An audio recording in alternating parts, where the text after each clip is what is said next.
ان الحمد للہ نحمده ونستعینه ونستغفره ونعوذ باللہ من شرور انفسنا ومن سیئات اعمالنا من يهده اللہ فلا مضل له ومن يضلله فلا هادی له واشهد ان لا الہ الا اللہ وحدہ لا شریک له واشهد ان محمدا عبده ورسوله اما بعد فان خیر الحدیث کتاب اللہ وخیر الہدی ہدی محمد صلی اللہ علیہ وسلم وشر الامور محدثاتها وكل محدثة بدعة وكل بدعة ضلالة وكل ضلالة في النار. اعوذ بالله السميع العليم من الشيطان الرجيم من همزه ونفخه ونفثه. بسم الله الرحمن الرحيم. رب اشرح لي صدري ويسر لي امري واحلل عقدة من لساني يفقهوا قولي. بسم الله الرحمن الرحيم. ان الله وملائكته يصلون على النبي یا ایھا الذین آمنوا صلوا علیہ وسلموا تسلیما. اللہم صل علی محمد وعلی آل محمد کما صلیت علی ابراہیم وعلی آل ابراہیم انک حمید مجید. اللہم بارک علی محمد وعلی آل محمد کما بارکت علی ابراہیم وعلی آل ابراہیم انک حمید مجید. قرآن کلاس نمبر 118 میں آج انشاءاللہ تعالی ہم سورۃ الاعراف کی آیت نمبر 144 سے شروع کریں گے.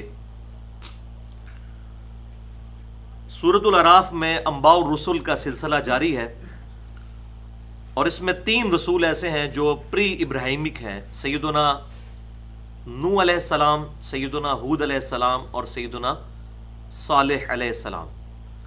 اور 3 جو ہیں پوسٹ ابراہیمک ہیں. ان میں سے بھی ایک سمجھ لیں ابراہیم علیہ السلام کے زمانے میں اور 2 ان کے بعد.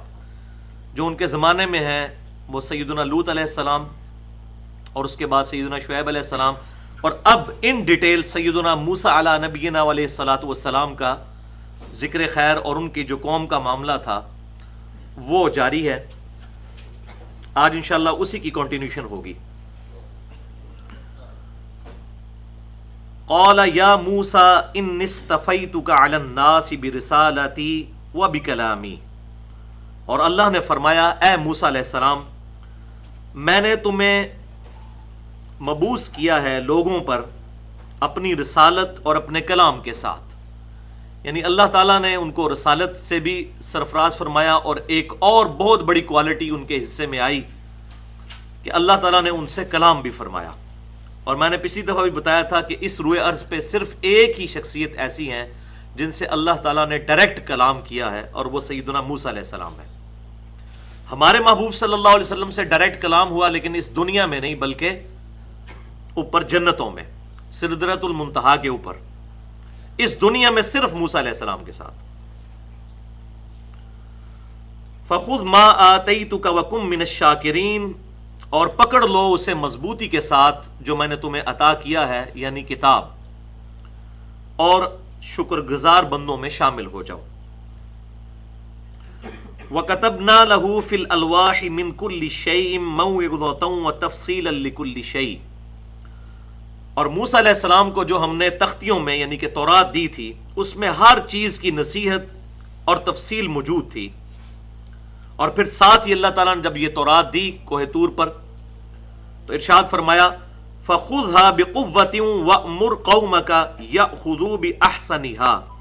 کہ موسیٰ علیہ السلام خود بھی اس کو مضبوطی سے کتاب کو پکڑ لو یعنی تورات کو، اور اپنی قوم کو بھی اس چیز کا حکم دو کہ وہ بھی اس کتاب کو پکڑے اور اس کی جو اچھی باتیں ہیں ان کی پیروی کرے. اب اچھی باتیں تو ساری اس کے اندر اچھی ہیں، مراد یہ ہے کہ جو اچھا پہلو ہے کسی چیز کا اس کی پیروی کی جائے. ایک بالکل ڈیٹم لائن ہوتی ہے جو اکثر مسلمان بھی آخری درجے میں کوشش کرتے ہیں کہ یار بس ہم جس طریقے سے کام چلا لیں. اور ایک ہوتا ہے کہ دین میں آگے بڑھ چڑھ کر حصہ لینا اور اس کی سب سے ایلیٹ جو چیز ہے اس کی پیروی کرنے کی کوشش کرنا، اس کے سمم بونم کی ہائیسٹ گڈ جو ہے اس کو فالو کرنے کی کوشش کرنا. مثال کے طور پر کوئی شخص ہے وہ کہتا ہے جی میں صرف فرض نماز ہی پڑھوں گا، سنتیں نہیں پڑھوں گا. اور جو بندہ واقعی اللہ کے لیے سیریس ہے وہ سنت موقدہ بھی ادا کرے گا اور اس کے علاوہ بھی کوشش میں رہے گا کہ زیادہ سے زیادہ نفلی عبادات میں کروں. تو یہ ہے کہ اچھائی میں بھی اچھائی کی پیروی کرنا. تو اس کتاب کے اندر جو سب سے اعلیٰ ترین درجہ ہے درجہ احسان، اس کی پیروی کرو. اور اس کی ایکسپلینیشن اس حدیث جبریل سے بھی ہوتی ہے علیہ السلام جو صحیح بخاری اور صحیح مسلم دونوں میں موجود ہے، اور صحیح مسلم کی پہلی حدیث ہی یہی ہے کتاب الایمان کے اندر کہ جبرائیل علیہ السلام نے انسانی شکل میں آ کے آپ صلی اللہ علیہ وسلم سے کچھ سوالات کیے تاکہ صحابہ کرام کو سکھایا جائے۔ اس میں ایک سوال یہ بھی تھا کہ بتائیے احسان کیا ہے؟ تو فرمایا احسان یہ ہے کہ تم اللہ کی عبادت اس طرح کرو گویا کہ تم اسے دیکھ رہے ہو، اور اگر یہ تصور نہیں رکھ سکتے تو کم از کم یہ تصور رکھو کہ تمہارا رب تمہیں دیکھ رہا ہے۔ یہ اعلیٰ ترین درجہ احسان ہے، اور اسی کا ذکر یہاں پر آیا کہ جو احسن چیز ہے اس کی پیروی کرو، اس میں سے بالکل کنارے پہ نہ چلو بلکہ آگے بڑھنے کی کوشش کرو۔ سأریکم دار الفاسقین، ان قریب میں تمہیں ان فاسقین کے گھر تک رہنمائی کر دوں گا، یعنی فلسطین جو اس وقت کافروں کے قبضے میں تھا۔ تو اب موسیٰ علیہ السلام اپنی قوم کو لے کر نکلے وہاں سے دوبارہ مسکن ابراہیم علیہ السلام فلسطین تک لے جانے کے لیے۔ اچھا، اس آیت کے اندر آپ ذرا غور کریں کہ 2 دفعہ یہ چیز آئی، اس سے پچھلی آیت اور اس میں بھی، کہ کتاب کو مضبوطی کے ساتھ پکڑنا ہے۔ یہ ہے اصل کانٹے کی بات۔ اللہ تعالیٰ اپنے انبیاء کرام علیہ السلام کو دنیا میں مبعوث فرماتا ہے، ان کے ساتھ ایک سلیبس آتا ہے۔ نبی کا کام معاذ اللہ صرف کوئی ڈاکیے والا کام نہیں جس طرح لوگ بات سمجھتے ہیں منکرین حدیث۔ نبی جو ہوتا ہے وہ ٹیچر ہوتا ہے، اس کتاب کی ایکسپلینیشن کے لیے، سمجھانے کے لیے، تاکہ اس میں کوئی ایمبیگوٹیز ہوں تو ان کو کلیئر کرے۔ لیکن وہ نبی خود بھی اسی کتاب کا پابند ہوتا ہے۔ اب دیکھ لیں، پہلے موسیٰ علیہ السلام کو کہا کہ تمہیں میں نے اپنی رسالت اور کلام کے لیے چنا تو مضبوطی سے اس کتاب کو یعنی تورات کو پکڑو، اور اپنی قوم کو بھی حکم دو کہ کتاب کو پکڑے۔ اور یہ بھائیو وہی چیز ہے جو ہمارے محبوب صلی اللہ علیہ وسلم نے بھی اپنی امت پہ اپنا خلیفہ چھوڑا۔ چنانچہ صحیح مسلم میں کتاب الحج چیپٹر میں انٹرنیشنل نمبرنگ کے مطابق 2950 نمبر حدیث ہے کہ آپ صلی اللہ علیہ وسلم نے حجۃ الوداع کے موقع پر اپنی گفتگو کو کنکلوڈ کرتے ہوئے ارشاد فرمایا، اے لوگو، میں اپنے بعد تم میں وہ چیز چھوڑ کر جا رہا ہوں جسے مضبوطی سے پکڑ لوگے تو کبھی گمراہ نہیں ہوگے، اور وہ اللہ کی کتاب ہے۔ صحیح مسلم کتاب الحج چیپٹر انٹرنیشنل نمبرنگ کے مطابق 2950۔ صحیح مسلم میں حجۃ الوداع کی جو حدیث ہے اس میں صرف کتاب اللہ کو پکڑنے کا ذکر ہے۔ ہاں، المستدرک للحاکم میں کتاب العلم چیپٹر کے اندر انٹرنیشنل نمبرنگ کے مطابق یہاں پر حدیث لکھی بھی ہوئی ہوگی، 318 نمبر حدیث ہے کہ آپ صلی اللہ علیہ وسلم فرمایا کہ قرآن اللہ کی کتاب اور اس کے محبوب صلی اللہ علیہ وسلم کی سنت۔ بہرحال یہ حدیث نہ بھی ہو، یہ اتنی مضبوط درجے کی حدیث نہیں ہے جو صحیح مسلم کی حدیث ہے کتاب اللہ۔ تو کتاب اللہ کو پکڑنے میں سنت کو پکڑنا شامل ہے، کیونکہ اسی کتاب نے ہمیں ڈرائیو کیا ہے سنت کی طرف۔ من یطیع الرسول فقد اطاع اللہ، جس نے رسول اللہ کا حکم مانا گویا اس نے اللہ کا حکم مانا۔ پھر آپ صلی اللہ علیہ وسلم جب مدینہ شریف واپس آ رہے تھے حجۃ الوداع کے بعد، تو غدیر خم نامی جگہ پر پانی کے لیے پڑاؤ کیا، وہاں بھی آپ صلی اللہ علیہ وسلم نے خطبہ دیا، اور وہاں بھی آپ صلی اللہ علیہ وسلم نے مین ایمفیسائز اسی کتاب اللہ پر کیا، اور اس کے الفاظ ہی بڑے کنکلوڈنگ ہیں۔ یہ ہم نے اپنے منہج کے اوپر بھی لکھی ہوئی ہے۔ صحیح مسلم میں انٹرنیشنل نمبرنگ کے مطابق کتاب الفضائل چیپٹر میں سیدنا علی کے فضائل کا جو باب ہے، اہل بیت کے فضائل کا، اس میں یہ 4 طرق ہیں صحیح مسلم کے اندر، 6225، 6226 سے لے کر 6228 تک۔ اے لوگو، آگاہ ہو جاؤ، میں بھی ایک انسان ہوں، قریب ہے کہ اللہ کا قاصد یعنی موت کا فرشتہ میرے پاس آئے اور میں اس کی دعوت قبول کر لوں۔ میں اپنے بعد تم میں 2 بھاری چیزیں چھوڑ کر جا رہا ہوں، ان میں سے پہلی چیز اللہ کی کتاب ہے، اس میں ہدایت ہے، اس میں نور ہے۔ تم اللہ کی کتاب کو پکڑو اور اپنا تعلق اس کتاب کے ساتھ مضبوط کرو۔ اللہ کی کتاب اللہ کی رسی ہے، جو اسے پکڑے گا وہ ہدایت پر ہوگا، جو چھوڑ دے گا وہ گمراہ ہو جائے گا۔ تو وہ جو سورہ آل عمران میں آیا نا، وَاعْتَصِمُوا بِحَبْلِ اللَّهِ جَمِيعًا وَلَا تَفَرَّقُوا، تو اس اللہ کی رسی سے مراد کتاب اللہ ہے، اور فرمایا جو اسے پکڑے گا وہ ہدایت پر ہوگا، جو چھوڑ دے گا گمراہ ہو جائے گا۔ اور موسیٰ علیہ السلام کو بھی کہا گیا کہ تورات کو خود پکڑو اور اپنی قوم کو بھی حکم دو۔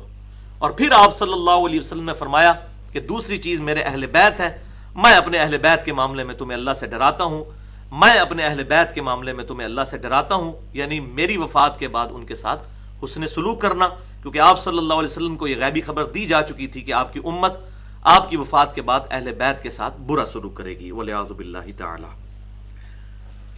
تو بہرحال یہ کتاب اللہ کی اہمیت آپ دیکھ لیجئے کہ جب بھی انبیاء کرام علیہ السلام کو مبعوث کیا گیا ان کو ابھارا گیا اس بات پہ کہ وہ خود بھی کتاب اللہ کو پکڑیں اور اپنے ماننے والوں کو بھی کتاب اللہ کے اوپر ایمفسائز کریں۔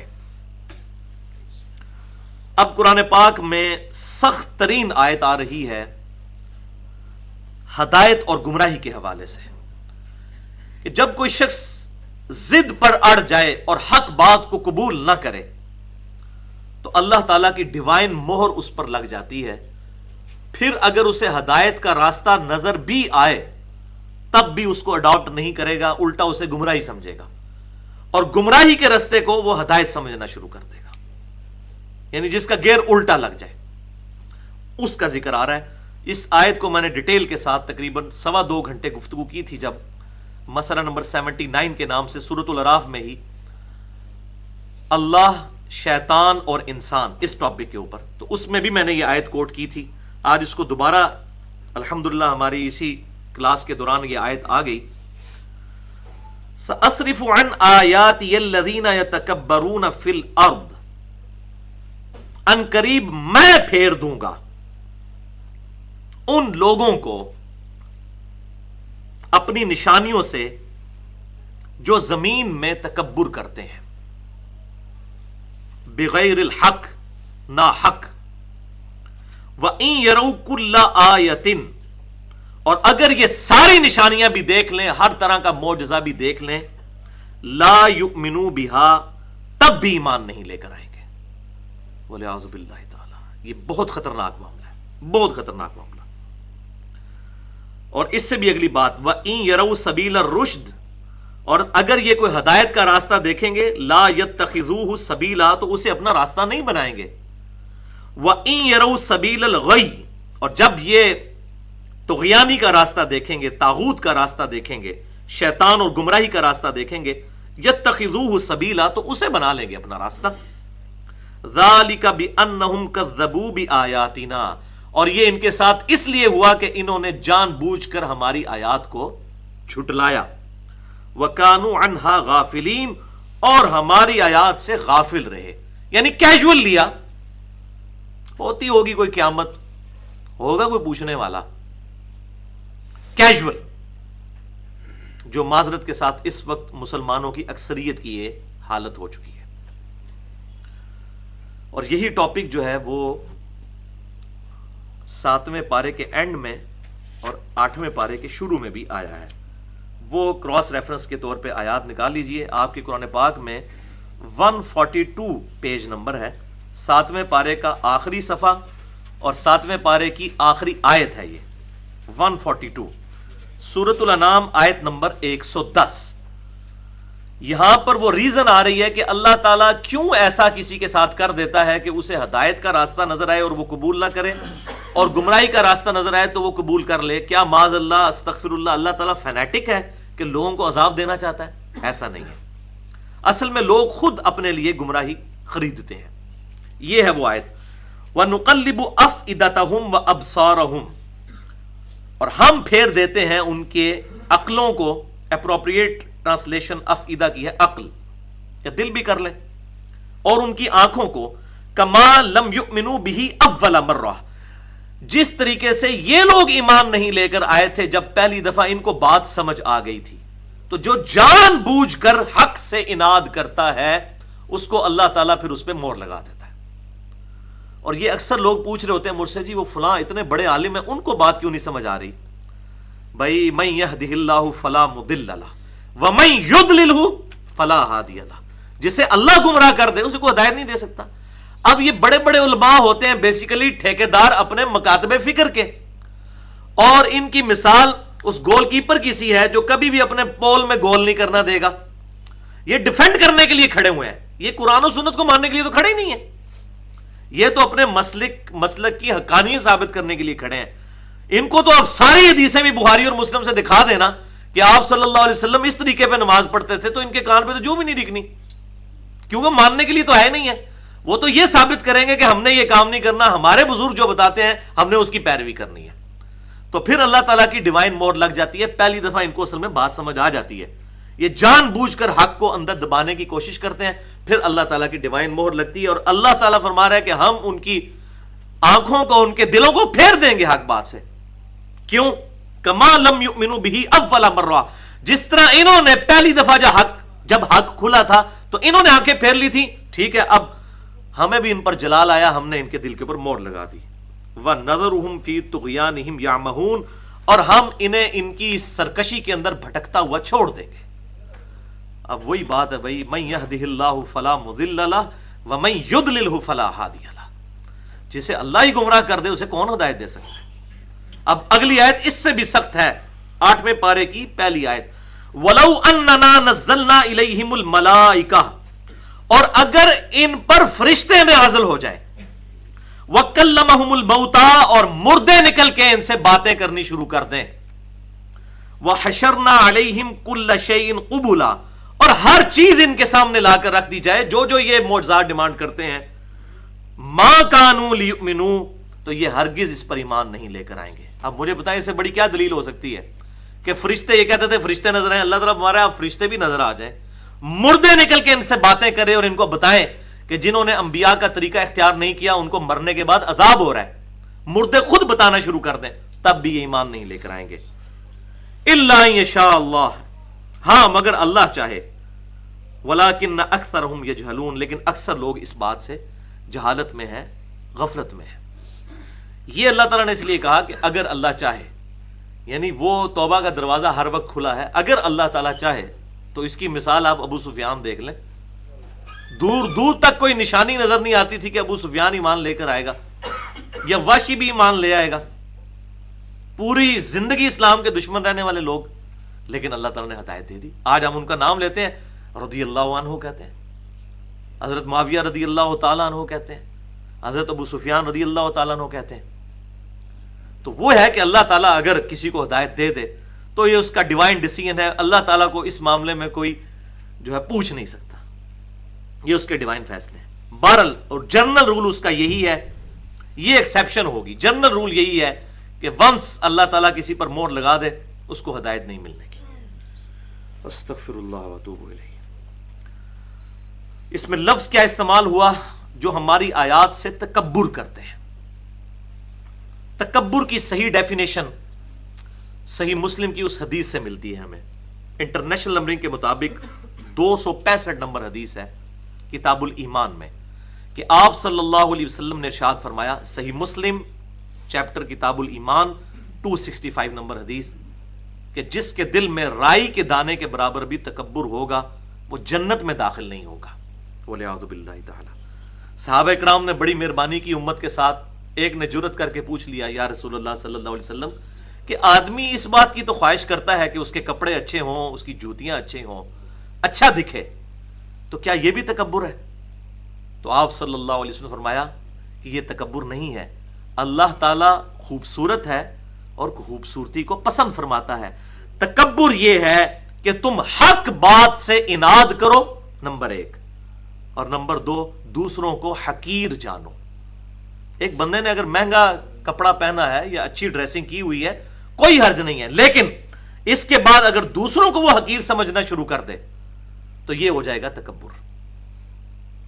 اور حق بات سے اناد کرنا اس کو پہلا تکبر کہا.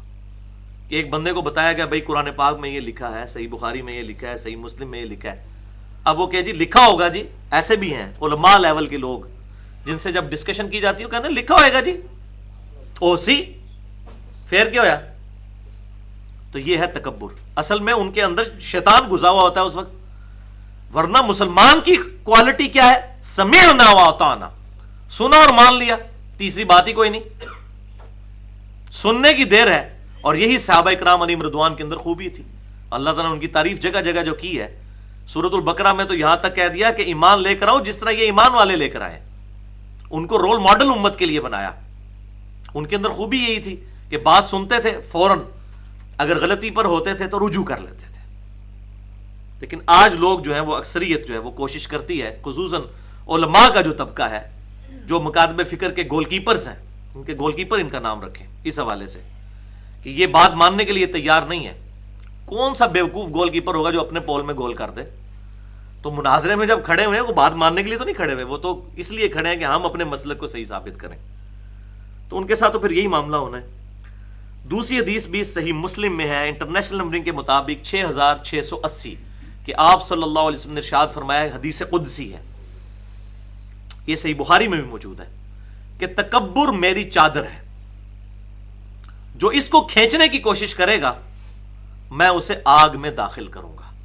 یہ ایگزامپل کے طور پر، کیونکہ اس وقت بھی عرب کے اندر بھی، آج بھی کئی ہمارے پاکستان کے علاقوں کے اندر بھی یہ چادر جو ہوتا ہے وہ جو اس پہ شولڈر پہ ڈالی جاتی ہے، اس کو اپنی عزت کی، وہ پٹکے کو علامت سمجھتے ہیں. تو اس ایگزامپل کے طور پر بتایا کہ جس طرح تمہاری یہ عزت کی علامت ہے نا، اس طریقے سے تکبر میری چادر ہے، جو اسے کھینچنے کی کوشش کرے گا اسے میں ضرور آگ میں داخل کروں گا. وَلِعَوْذُ بِاللَّهِ تَعَالَى. وَالَّذِينَ كَذَّبُوا بِآيَاتِنَا، سورۃ الاعراف آیت نمبر 147. اور وہ لوگ جنہوں نے جھٹلایا ہماری آیات کو، وَلِقَاءِ الْآخِرَةِ، اور آخرت کی جو ملاقات ہے اس کو بھلا بیٹھے، اس کو جھٹلا دیا. حبطت اعمالہم، ان کے اعمال ہو گئے ضائع. هل یجزون الا ما كانوا يعملون، اللہ اکبر، کیا انہیں جزا دی جائے گی سوائے اس کے کہ جو وہ اعمال کیا کرتے تھے؟ یعنی یہ چاہتے ہیں کہ دنیا میں ہم جو ہے وہ برے اعمال کرتے رہیں اور آخرت میں اچھی جزا مل جائے؟ نہیں، جیسی کرنی ویسی بھرنی. تو یہ اپنے دل کے اندر یہ خواہش چھپائے بیٹھے ہوئے ہیں کہ ادھر بھی ہم موج ماریں اور آخرت میں بھی نہیں. جنہوں نے قیامت کے دن ہماری ملاقات کو جھٹلایا، انبیاء کرام علیہ السلام کی تعلیمات کو نہیں مانا، ان کے ساتھ تو ایسا معاملہ ہونا ہی نہیں. وہ تو دنیا کا بھی یہ رول ہے کہ دنیا میں بھی بادشاہ جو ہیں وہ اپنے وفاداروں کے ساتھ کچھ اور سلوک کرتے ہیں اور اپنے بے وفاؤں کے ساتھ اور سلوک کرتے ہیں. تو اس کائنات کا جو بادشاہ ہے وہ بھی اپنے مجرمین سے انتقام لے گا. تو یہ امید نہ رکھیں کہ جو اعمال انہوں نے نہیں کیے ہیں ان اعمال کی ان کو جزا ملنی شروع ہو جائے. جو انہوں نے اعمال کیے کرتوت، ان کی سزا ان کو ملے گی. اب ایک اور ایشو موسیٰ علیہ السلام کے دور کے اندر جو آیا تھا، اس کی پوری ڈیٹیل جو ہے وہ سورہ طٰہٰ کے اندر ملتی ہے، آیت نمبر 83 سے لے کر 97 تک. یہاں پر ذرا اس کا اجمالی سا بیان ہے. موسیٰ علیہ السلام کی قوم کے اوپر ایک اور آزمائش اللہ تعالیٰ کی طرف سے آئی جو سامری نے ان کو گمراہ کیا. وَاتَّخَذَ قَوْمُ مُوسَىٰ مِن بَعْدِهِ مِن حُلِّيِّهِمْ عِجْلًا جَسَدًا لَهُ خَوَارٌ، ہرگز اور بنایا قوم موسیٰ علیہ السلام نے ان کے طور پر جانے کے بعد اپنے زیورات سے ایک بچڑا جو محض ڈھانچہ تھا، لہو خوار، اور اس میں سے گائے کی سی آواز آتی تھی. الم یرو انہ لا یکلمہم، کیا انہوں نے یہ بھی نہ دیکھا کہ وہ کسی سے کلام بھی نہیں کرتا؟ آواز تو نکل رہی ہے لیکن وہ ایک اب نارمل سی آواز ہے. اس طریقے سے اس نے اس کی سیٹنگ کی تھی کہ اس میں سے ہوا گزرتی تھی تو آواز نکلتی تھی. اور سورہ طٰہٰ کے اندر ڈیٹیل آتی ہے کہ اس نے فرشتے کے قدموں کے نشان میں سے مٹی اٹھا کے اس میں ڈالی تھی. وہ خیر مٹی ڈالنے سے کچھ بھی نہیں ہونا تھا، بیسیکلی اللہ تعالیٰ نے اس آزمائش میں ڈالا، کیونکہ سورہ طٰہٰ کے اندر یہ آتی ہے بات آیت نمبر 83 سے لے کے 97 تک کہ موسیٰ علیہ السلام تم نے آنے میں جلدی کی اور ہم نے تمہاری قوم کو پیچھے فتنے میں مبتلا کر دیا ہے، ہم نے مبتلا کر دیا ہے آزمائش میں. بہرحال اس نے یہ حرکت کی اور سارے زیورات جو بنی اسرائیل جو ہے وہ فرعونیوں کے لے کر وہاں سے، قبطیوں کے لے کے وہاں سے جو چلی تھی، تو وہ انہوں نے اس کو پگھلا کر سامری نے ایک بچڑا بنایا اور اس میں سے آواز نکلتی تھی. وہ جو فرشتے کی پاؤں کی مٹی جو اس نے لے کے اس میں ڈالی یا اس کا کوئی اینگل ایسا سیٹ کیا کہ اس میں سے آواز نکلتی تھی. تو اللہ تعالیٰ فرماتا ہے کہ انہوں نے یہ بھی نہ غور کیا کہ اس میں سے آواز آ رہی ہے لیکن یہ کسی سے بات تو نہیں کر سکتا، وہ تو اب نارمل سی آواز ہے، یا تو کسی کے ساتھ ڈسکشن کر سکتا ہو. انہو لا یکلمہم، کیا انہوں نے یہ بھی نہیں دیکھا کہ بے شک وہ کلام نہیں کر سکتا. ولا یہدیہم سبیلا، اور نہ انہیں کوئی ہدایت کی راستہ دکھا سکتا ہے. اتخذوہ وکانوا ظالمین، لیکن انہوں نے اس کو بنا لیا، اپنا رب مان لیا وقتی طور پر، اور وہ بڑے ظالموں میں سے تھے. ولما سقط فی ایدیہم، اس کے بعد وہ پریشان ہوئے. پریشانی تو ظاہر ہو گئی. سلیم الفطرت لوگ تو ہر کمیونٹی کے اندر موجود ہوتے ہیں کہ جن کو بات سمجھ آ جاتی ہے کہ یہ تو ہم غلط طرف لگ پڑے ہیں. وَرَأَوْا أَنَّهُمْ قَدْ ضَلُّوا, اور انہیں یہ صاف نظر آ گیا کہ وہ گمراہی میں بھٹک چکے ہیں. قَالُوا لَئِن لَّمْ يَرْحَمْنَا رَبُّنَا وَيَغْفِرْ لَنَا لَنَكُونَنَّ مِنَ الْخَاسِرِينَ. تو پھر وہ دل ہی دل میں کہنے لگے کہ اگر ہمارے رب نے ہم پر رحم نہ فرمایا اور ہمیں نہ بخشا تو ضرور ہم نقصان اٹھانے والوں میں سے ہو جائیں گے. اب یہ بھی دو کیٹیگریز ان کے اندر بن گئی تھی. ایک تو وہ تھے جن کو اسی وقت اس برائی کا احساس ہو گیا, توبہ طائب ہو کر پیچھے ہو گئے. لیکن کچھ ایسے تھے جو اس پر ڈٹے رہے. جو ڈٹے رہے تو ان کے اوپر پھر قتل مرتد کی سزا لگ گئی. لیکن وہ جو دوسرے تھے ان کو اللہ تعالیٰ کی طرف سے معافی ہوگی. اور سورۃ المائدہ کے اندر بھی یہ موجود ہے, آیت نمبر 33 کے اندر جو قتل مرتد کی سزا ہے, اس پہ مسئلہ نمبر 45 کے نام سے میں نے گفتگو بھی کی تھی. اس میں بھی اللہ تبارک و تعالیٰ نے ارشاد فرمایا کہ جب کسی قوم نے, جو فساد فی الارض کرنے والے لوگ ہیں, چور یا ڈاکو اس طرح کے لوگ, ان پر قدرت پانے سے پہلے پہلے اگر وہ توبہ طائب کر لیں تو ان کی معافی ہے. لیکن جب ان پر قدرت پا لو اور وہ قانون کے دائرے میں آ جائیں پھر ان کی توبہ نہیں ہے, پھر ان کو سزا ملے گی. یہاں پر بھی یہ لوگ, کچھ ایسے لوگ بھی تھے جو جنہوں نے پہلے توبہ کر لی, لیکن کچھ لوگ تھے جو اپنی اس گمراہی پر ڈٹے رہے, تو پھر ان کے اوپر قتل مرتد کی سزا آئی. اور وہی کنٹینیوشن ہماری امت میں بھی چل رہی ہے کہ جو بندہ پوری سمجھ بوجھ کے ساتھ دین کو قبول کرتا ہے, اور دیکھیں نبی بھی دنیا میں موجود ہے, اس کے باوجود وہ گمراہی کا راستہ اختیار کرتا ہے, تو اس کے ساتھ ایسا معاملہ ہوگا کہ اس کی توبہ پھر قتل کے ساتھ ہی قبول ہوگی. تو وہ 12 قبیلے تھے جو ہر قبیلے کو حکم دیا گیا کہ وہ اپنے اپنے جو مرتدین ہیں ان کو خود قتل کریں, تاکہ قبائلی سسٹم میں ایک تعصب ہوتا ہے, اگر ایک قبیلے کے لوگ دوسرے کو قتل کریں گے تو وہ قبائلی تعصب سامنے آ سکتا ہے. تو ہر قبیلے والوں نے اپنے جو تھے, جو لوگ مرتدین ہوئے تھے, ان کو قتل کیا.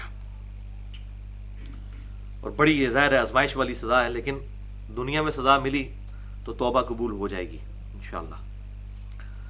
وَلَمَّا رَجَعَ مُوسَىٰ إِلَىٰ قَوْمِهِ, اور جب موسیٰ علیہ السلام اپنی قوم کی طرف واپس آئے, غضبان آصفا, تو وہ غصے سے بھرے ہوئے تھے. غصہ بھی تھا اور افسوس بھی تھا, غمگین بھی تھے. تو اب وہ سیدنا ہارون علیہ السلام کی طرف متوجہ ہوئے, کیونکہ انہیں اپنا خلیفہ بنا کے گئے تھے. اب جب انسان غصے کی حالت میں ہوتا ہے تو ظاہر ہے کہ جذبات, اور وہ بھی جذبات بھی توحید کی خاطر بڑکے ہوئے تھے. حالانکہ ہارون علیہ السلام کا تو بیچ میں کوئی غلطی نہیں تھی, لیکن انہوں نے پہلے غصہ جو ہے حضرت ہارون علیہ السلام پر نکالا. قال بئس ما خلفتمونی من بعدی, کہنے لگے کہ اے میرے بھائی, تو نے میرے بعد کتنی بری جانشینی میری نبھائی ہے. اعجلتم امر ربکم, کیا تم نے جلد بازی کی اپنے رب کے فرمان کے اعتبار سے, یعنی انتظار بھی نہیں کیا کہ میں رب کا فرمان لینے کے لیے گیا ہوا ہوں, اللہ تعالیٰ سے ملاقات کے لیے گیا ہوں, اور پیچھے سے تم لوگوں نے بجائے میرا انتظار کرنے کے کہ کوئی مجھ سے مشورہ کیا جاتا اس معاملے میں, جو کچھ سامری نے یہ معاملہ کیا تھا, تم لوگوں نے جلد بازی کی. اب ہارون علیہ السلام نے تو کوشش کی, لیکن ظاہر ہے قوم غالب تھی, وہ اکیلے تھے. وَأَلْقَ الْأَلْوَاحَ وَأَخَذَ بِرَأْسِ أَخِيهِ, تو انہوں نے غصے میں آ کر جو تختیاں تھی تورات کی ان کے ہاتھ میں, وہ انہوں نے زمین پہ ڈال دیں اور اپنے بھائی کا سر پکڑ لیا. اور سورہ طٰہٰ کے اندر آتا ہے کہ سر اور داڑھی کے بال انہوں نے پکڑے.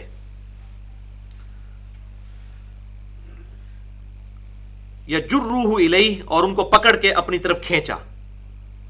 ہارون علیہ السلام کو غصے کا عالم تھا, اور ظاہر ہے کہ یہ سب کا سب معاملہ اللہ تعالیٰ کی حمیت میں, توحید کی حمیت میں تھا. تو اب ہارون علیہ السلام نے ڈرتے ڈرتے کہا, قال ابن ام ان قوم استضعفونی وکادوا یقتلوننی, کہنے لگے کہ اے میرے ماں جائے, یعنی میرے بھائی, بے شک میری قوم نے مجھے بے بس کر دیا تھا اور قریب تھا کہ وہ مجھے قتل کر دیتی. یعنی موسیٰ علیہ السلام بیسیکلی چونکہ آپ کو پتہ ہے ایکسٹروورٹ نیچر کے تھے, کافی جذباتی, بعض ہوتے ہیں انٹروورٹس, ایکسٹروورٹس تھے. انہوں نے کہا ان کی ایسی کی تیسی انہوں نے کی ہے کیوں, تو دیکھتا رہا تماشا, تجھے چاہیے تھا زبردستی ان کو روکتا. تو انہوں نے جو ہے حکمت عملی سے کام لیا سیدنا ہارون علیہ السلام نے. تو انہوں نے کہا کہ قریب تھا مجھے بھی قتل کر دیتے. فلا تشمت بیل اعداء، تو میرے معاملے میں ہنسی مجھ پر مت بناؤ دشمنوں کے لیے. یعنی آپ میرے ساتھ یہ معاملہ کر رہے ہیں تو جو ہمارے کامن دشمن ہیں وہ تو ہنسیں گے کہ ہم آپس میں لڑ پڑے ہیں دونوں بھائی. ولا تجعلنی مع القوم الظالمین، اور مجھے ان ظالموں کے ساتھ شمار مت کیجیے. یہ نہیں ہے کہ موسیٰ علیہ السلام معاذ اللہ یہ سمجھتے تھے کہ وہ بھی گمراہی میں چلے گئے. مراد یہ کہ وہ کہہ رہے ہیں کہ یہ جو سلوک میرے ساتھ آپ کر رہے ہیں ان گمراہوں کے ساتھ ہونا چاہیے. میں نے تو اپنی پوری کوشش کی، لیکن معاملہ یہ ہے کہ یہ مجھ پر غالب آ گئے، قریب تھا کہ مجھے بھی قتل کر دیتے، تو میں نے اپنی جان بچائی اس معاملے میں. تو مجھے ان کے ساتھ شمار نہ کیجیے، میں اس کیٹیگری میں فال نہیں کرتا، میں نے کوشش کی تھی. قال رب اغفر لی ولی اخی، پھر انہوں نے تھوڑا افاقہ ہوا تو انہوں نے کہا اے رب ہمارے مجھے بھی بخش دے، ولی اخی اور میرے بھائی کو بھی بخش دے، وادخلنا فی رحمتک اور ہمیں اپنی رحمت میں داخل فرما، وانت ارحم الراحمین اور تو سب سے بڑھ کر رحم فرمانے والا ہے. یہ دیکھ لیں انبیاء کرام علیہ السلام کی کوالٹی یہی ہوتی ہے اور یہی آدمیت ہے. ایک شیطنت ہوتی ہے کہ اپنی غلطی کی غلط جسٹیفیکیشنز دینا اور اس پہ اڑ جانا، اور ایک آدمیت ہوتی ہے. آدم علیہ السلام کے ساتھ ان لوگوں کی نسبت ہے کہ اگر غلطی ہو گئی تو فوراً اللہ کی طرف رجوع کیا اور اس سے رحمت کی دعا کی. ان الذین اتخذوا العجل، بے شک وہ لوگ جنہوں نے بنا لیا تھا بچڑے کو معبود بنا لیا تھا، سینالہم غضب من ربہم وذلہ، ان قریب انہیں غضب اور ان کے رب کی طرف سے رسوائی اٹھانی ہوگی، فی الحیات الدنیا، اس دنیا کی زندگی میں، وکذالک نجزی المفترین اور اسی طریقے سے ہم افطرا باندھنے والوں کو جزا دیا کرتے ہیں. جزا معنوں میں سزا کے، اور سزا ان کو مل گئی. سورۃ البقرہ میں بھی ہم سن چکے ہیں کہ ان کو قتل کیا گیا جو مرتدین تھے. قتل مرتد کی سزا جو ہے وہی کنٹینیوشن اسلام میں بھی چل رہی ہے. والذین عملوا السیئات، اور وہ لوگ جنہوں نے برے کام کیے، ثم تابوا من بعدها، اور اس کے بعد انہوں نے توبہ کر لی، وآمنوا اور صحیح ایمان لے آئے. ان ربک من بعدها لغفور رحیم، تو بے شک تمہارا رب ایسے لوگوں کے حق میں بخشش فرمانے والا اور رحم فرمانے والا ہے. اس سے مراد وہ دوسری کیٹیگری تھی جو میں نے پہلے بتایا کہ کچھ لوگ ایسے تھے جن کا ذکر پہلے گزرا کہ ان کو فوراً احساس ہو گیا تو انہوں نے اللہ کی طرف رجوع کیا. تو اللہ تعالیٰ نے فرمایا کہ جنہوں نے فوراً اس وقت توبہ کر لی تھی اور ایمان لے آئے تھے، جس طرح ایمان لانے کا حق ہے، ان کو تو ان قریب اللہ تعالیٰ معاف کر دے گا. البتہ جو لوگ ڈٹے رہے ہیں اور اب موسیٰ علیہ السلام کے آنے کے بعد ان پہ حقیقت کھلی ہے تو ان کے اوپر سزا امپلیمنٹ ہوگی. وَلَمَّا سَكَتَ عَن مُوسَى الْغَضَبُ، اور جب موسیٰ علیہ السلام جو ہیں وہ غضب کی حالت سے باہر آئے، اخذ الالواح، تو انہوں نے وہ جو تختیاں نیچے پھینکی تھی تورات کی ان کو اٹھا لیا. اچھا، اب اس سے یہ بھی مسئلہ پتہ چل گیا کہ اگر کوئی قرآن پاک نیچے رکھ دیتا ہے تو اسے کوئی کافر نہیں ہو جاتا یا گستاخ نہیں ہو جاتا، ورنہ موسیٰ علیہ السلام نے بھی تو تورات کی تختیاں زمین کے اوپر رکھتی تھی جب تک کہ اس کی نیت توہین کی نہ ہو. یہ اکثر لوگ جو ہے وہ اس طرح کا، اس سے بھی آگے بڑھے ہوئے ہیں لوگ، تو وہ قرآن پاک اب یہ جس طرح ہم بیٹھے ہوئے ہیں تقریباً 100 کے قریب لوگ، اب ظاہر ہے کہ لائنیں بنائی ہوئی ہیں تو اب پیچھے پیٹھ ہو رہی ہے، تو لوگ کہتے ہیں جناب یہ قرآن پاک کو پیٹھ ہو رہی ہے. تو اب یہ اس ایشو کا پھر ان سے پوچھے حل کیا ہے، حل بھی نہیں بتاتے. اتنا بڑا دائرہ تو بنایا نہیں جا سکتا. تو اس طرح کا کوئی ایشو نہیں ہے جب تک کسی کی گستاخی کی نیت نہ ہو. بر ہم نے یہ تو کوشش کی ہے کم از کم یہ ڈیسک لے کے رکھیں تاکہ اس کے اوپر پروٹوکول کے ساتھ یہ چیز رکھی جائے. اور یہ چیز بالکل سنت سے ثابت ہے. سنن ابی داؤد میں صحیح حدیث موجود ہے کہ آپ صلی اللہ علیہ وسلم یہودیوں کا ایک فیصلہ نپٹانے کے لیے گئے ان کے مدرسے میں. تو یہ کتاب الحدود چیپٹر کے اندر سنن ابی داؤد میں حدیث موجود ہے. تو انہوں نے کہا کہ آپ صلی اللہ علیہ وسلم ہمارا فیصلہ فرما دیں. تو آپ صلی اللہ علیہ وسلم نے کہا کہ تورات لے کر آؤ. انہوں نے آپ صلی اللہ علیہ وسلم کو ایک تکیہ پیش کیا. تو آپ صلی اللہ علیہ وسلم اس تکیے پر بیٹھ گئے. جب وہ تورات لے کر آئے تو آپ صلی اللہ علیہ وسلم اس تکیے سے اٹھے اور زمین پر بیٹھ گئے اور تورات کو اس تکیے کے اوپر رکھ دیا اور پھر کہا کہ میں اس کتاب پر بھی ایمان لایا اور اس کے نازل کرنے والے پر بھی ایمان لایا. اب اس حدیث سے یہ بات پتہ چلی کہ تورات اگرچہ ٹیمپرڈ فارم میں تھی، اس کے باوجود نبی صلی اللہ علیہ وسلم نے اپنی پیٹھ مبارک کے نیچے سے تکیہ نکال کر اس کو تکیے کے اوپر پروٹوکول کے ساتھ رکھا، جس طرح ہم نے یہ ڈیسک کے اوپر قرآن پاک رکھے ہوئے. اور خود نیچے بیٹھ گئے، اور پھر کہا کہ میں اس کتاب پر بھی ایمان لایا، اس کے نازل کرنے والے پر بھی ایمان لایا۔ لہذا تورات انجیل جو آج بھی موجود ہے ان کا کیٹاگوریکل ڈینائی نہیں ہے، جو ٹیمپرڈ فارم میں چیزیں ان کا ڈینائی ہے، جو چیزیں قرآن کے ساتھ میچ کرتی ہیں اس الفرقان کے ساتھ تو وہ ایکسیپٹیبل ہے۔ تو فی نفسی ان کتابوں پر ایمان ہم لاتے ہیں، بہرحال اس میں جو چیزیں ایسی ہیں جو کتاب کے خلاف ہیں، ہماری کتاب کے خلاف ٹیمپرڈ فارم میں، ان کو ہم نہیں مانتے۔ بل آپ صلی اللہ علیہ وسلم نے اس کتاب کی بھی عزت کی، تو قرآن پاک کی بھی عزت کرنی چاہیے، اور یہی وجہ ہے کہ ہماری بڑی بوڑھیاں جو ہیں گھروں کے اندر وہ تکیے کے اوپر رکھ کر کتاب اللہ کی تلاوت کرتی ہیں، تو اس کی بھی اصل موجود ہے۔ بہرحال اس میں اگر ہمارے جو آج کے دور کے جو سو کالڈ لوگ ہیں، جن کو وہ سمجھ لیں آپ کے لوگوں کو گستاخ کہنے کا ہیضہ ہو گیا ہے، ان کے تحت تو آپ صلی اللہ علیہ وسلم نے گستاخی کی نا اس کتاب کی، کیونکہ اپنی پیٹھ کے نیچے لی ہوئی تھی اور پیٹھ میں سے نکال کے اس کے اوپر کتاب رکھی، تو وہ تو اس کو بھی گستاخی سمجھتے ہیں۔ اور یہی وجہ ہے کہ ہمارے جو گھروں کے اندر بڑی بوڑھیاں ہیں وہ تکیے کے اوپر بیٹھنے نہیں دیتی۔ یہ آپ نے دیکھا ہوگا، ٹریڈیشن ہے پنجاب کے اندر، وہ جو تکیے پہ کو بیٹھنے لگے وہ تکیہ کھینچ لیتی ہیں کہ جس پہ تو قرآن رکھا جاتا ہے۔ تو اتنا فنیٹک نہیں انسان کو ہونا چاہیے۔ یہاں تو تورات کی تختیاں زمین پر انہوں نے رکھی، لیکن بے ادبی کے ساتھ نہیں ہے، پھر اس کے بعد انہوں نے اٹھا بھی لی۔ ویسے بھی قرآن پاک جہاں پر پرنٹ ہوتے ہیں وہاں پر زمین پہ ہی جلدیں انہوں نے لگائی ہوتی ہیں۔ یہ میں باتیں اس لیے کر رہا ہوں کہ چھوٹی چھوٹی باتوں کے اوپر، چھوٹے چھوٹے مچھروں کو چھان کے لوگوں کے اوپر گستاخی کے فتوے لگانا، یہ صرف علم دین سے جہالت کی وجہ سے ہوتا ہے۔ اتنی ٹالرنس الحمدللہ ہمارے دین کے اندر موجود ہے، کسی معاملے کے اندر کوئی ایسا ایشو ہو جاتا ہے تو کوئی گستاخی والا فتویٰ کسی کے اوپر نہیں لگتا جب تک کہ اس کی نیت نہ ہو۔ تو آپ دیکھیں کہ موسیٰ علیہ السلام جب غصہ ٹھنڈا ہوا، انہوں نے وہ تختیاں اٹھائیں، فی نسختها ہدی ورحمۃ للذین هم لربہم یرغبون، ان تحریروں کے اندر اس میں ہدایت تھی، رحمت تھی ان لوگوں کے لیے جو اپنے رب سے واقعی ڈرتے ہیں، یعنی جو واقعی آخرت کی جواب دہی سے ڈرتے ہیں ان کے لیے ہدایت کی بات ہے۔ جو لاپرواہ ہو چکے ہیں ان کے لیے ہدایت نہیں ہے۔ جو واقعی یہ سمجھتا ہے کہ مجھے کسی نے بنایا ہے اور میں نے اس کی مرضی کے مطابق چلنا ہے، اس کے لیے ہدایت ہے، اور یہی قرآن پاک میں بھی آیا ہے، ھدی للمتقین، ہدایت ہے پرہیزگاروں کے لیے۔ پرہیزگاروں سے مراد یہ نہیں کہ داڑھی رکھی ہو، پگڑی رکھی ہو، نمازی ہو، نہیں، پرہیزگار سے مراد جو واقعی ڈرتے ہوں کہ کوئی مجھے پیدا کرنے والا ہے اور اس کی بارگاہ میں آخرت والے دن میری جواب دہی ہونی ہے، تو وہ ڈر جاتا ہے کہ جس ہستی نے مجھے میری مرضی کے بغیر پیدا کر دیا ہے وہ میرے ساتھ کچھ بھی کرنے پر قادر ہے۔ تو انسان فوراً ڈر جاتا ہے کہ میں اپنی مرضی سے پیدا نہیں ہوا، کسی کے بنانے سے بناؤں، اور اگر کسی کے بنانے سے بناؤں تو اس کی مرضی کے بغیر اگر میں چلوں گا تو وہ میرے ساتھ وہ کچھ کر سکتا ہے کہ جب وہ میرے ساتھ کوئی ایسا معاملہ کرے تو زمین و آسمان کی مخلوقات مل کے بھی مجھے اس سے بچا نہیں سکتی۔ تو جو واقعی ڈر جاتا ہے اس کے لیے۔